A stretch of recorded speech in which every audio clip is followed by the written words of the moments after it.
Okay, day 365. I made it a year. I'm happy we made it together. So it's always good to wake up the next day. So we're moving into the timeline phase.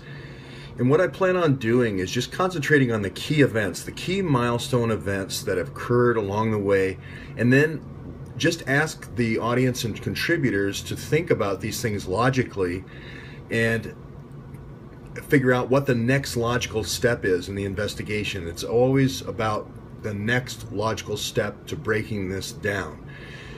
Today I'm going to add Ra'u Abbas, or RAO Abbas, RAO Speedwagon Abbas. Everybody knows who RAO is. RAO is still working for the Congress, still potentially logging in illegally to the Democratic Caucus server.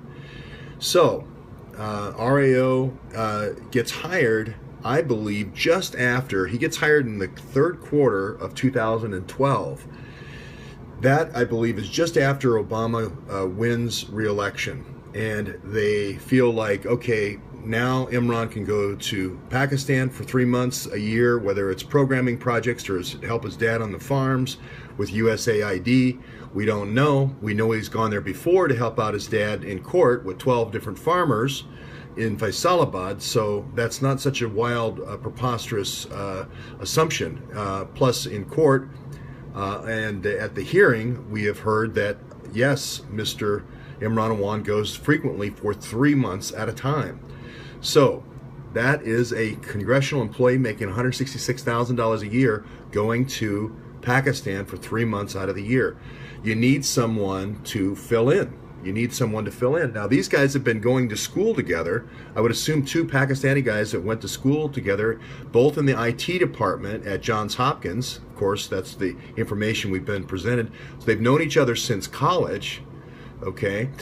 If you look at Imran Awan's career, it's almost Ra'u Abbas just kind of follows along. Maybe a couple years, maybe 3 or 4 years, but just seems like wherever Imran goes, Ra'u Abbas goes as well.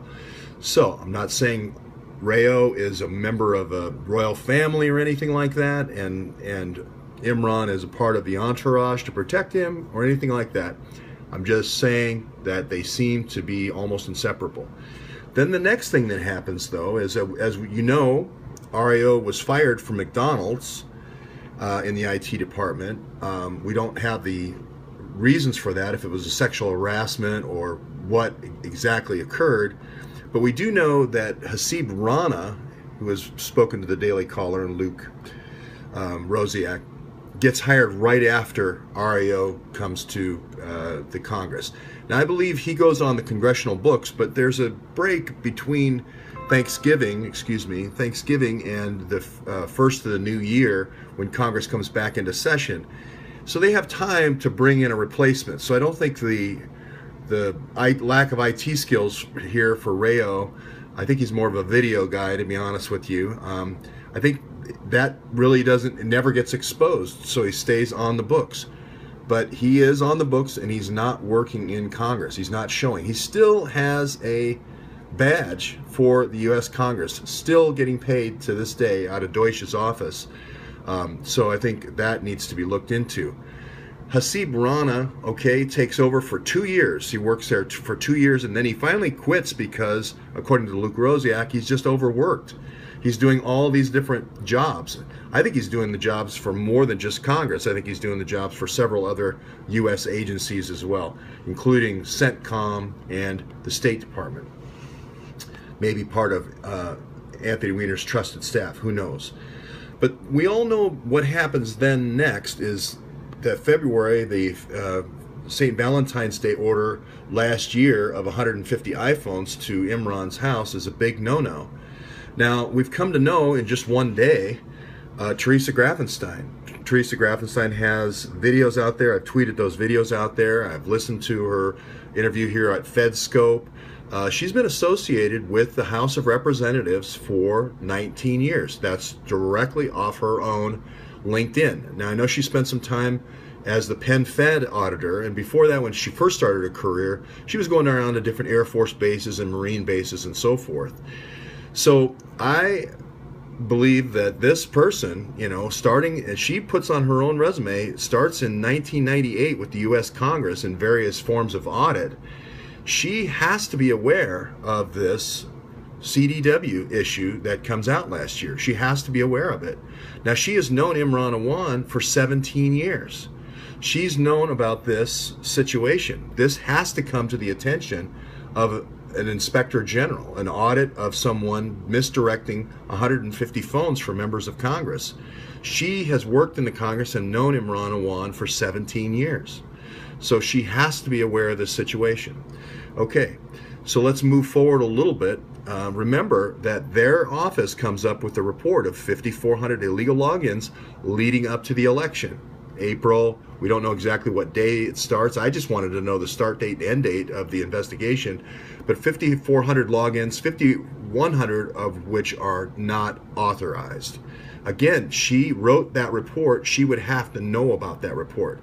This is where Senator Grassley, probably this is the first person I would talk to. I would say, hey, you're the Inspector General. You do the financial audits every year. These people were being paid by congressional dollars. You do the audits every year. What is the deal with all these people? What is the deal with these people that are not in the country for 3 months out of the year and they're transferring terabytes of information to Pakistan? What do you know about that? This would be my first witness at any kind of congressional hearing with Chuck Grassley. Okay, so now there's a credit union fraud scheme as well. So they're transferring money from the Congressional Federal Credit Union. I don't know if it's going to be from the Longworth office building or if it's going to be from the Rayburn office building.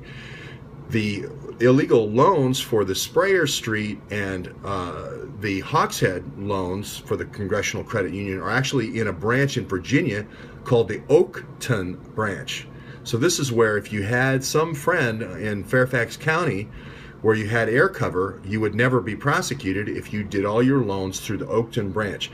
I think the loans are going to be taken in the Oakton branch for all the fake employees, all the ghost employees, and I believe personalities are going to be taken over and identities are going to be stolen from the Federal or the Pentagon Federal Credit Union and then going to be transferred over here to the Congressional Federal Credit Union. That's what I believe is happening for different people coming into the country and getting identities, getting loans, getting jobs. Okay, so here again, 20 congressional burglaries on the night of the inauguration on this year, on the night of the inauguration. How would Theresa Grafenstine not know about that? 20 congressional burglaries. She's the Inspector General. She would have to know about that situation. She would have to have the copy of the police report. Of course, if you're the Inspector General, you would have to have a copy of that police report. She would have had to have known where the server was. I watched her interview. She's very adept in IT. She's very knowledgeable about IT standards and so forth. She's very adept in backup and recovery. Now, she could have been an unwitting victim here easily, because in backup and recovery, you do mirrored servers. If that mirrored server was off-site at, let's say, the Navy Yard or wherever Imran told her it was, maybe the Navy Yard was the backup site for the disaster recovery. That also makes it a perfect target, though, for hacking. Okay, remember, terabytes of information transferred 3 months at a time to Pakistan. Okay, now here's Imran Awan. Now remember, she's working here this whole time. Imran Awan now caught by the Capitol Police. First, this break-in here gets Imran banned on February the 2nd. Becerra gives a false image to the Capitol Police. He leaves and goes to California to become the Attorney General out there. So there was a crime committed there with false evidence. But here, when I'm coming down to Virginia and to look at all the houses, this big deletion happens on April the 6th. Again, Theresa Grafenstine would have to know about that. This is a break-in. This is a break-in. Here again, now she's still at the House IG when I come down here and this story breaks and I break this story about the Pride hard drives and the equipment now being over at the Lorton home, the Hawkshead home. Now remember, he's still working, when I go there, he's still working for Debbie Wasserman Schultz. And he continues to work there until he's arrested on the 25th of July. She again would had to have known about that. This is in the press, you know. She just left, so she would have had to know about the arrest. None of this stuff has come forward. I believe for this information to have leaked to the Washington Post, the 5,100 logins, someone in that office must have leaked that information to Sean Boberg.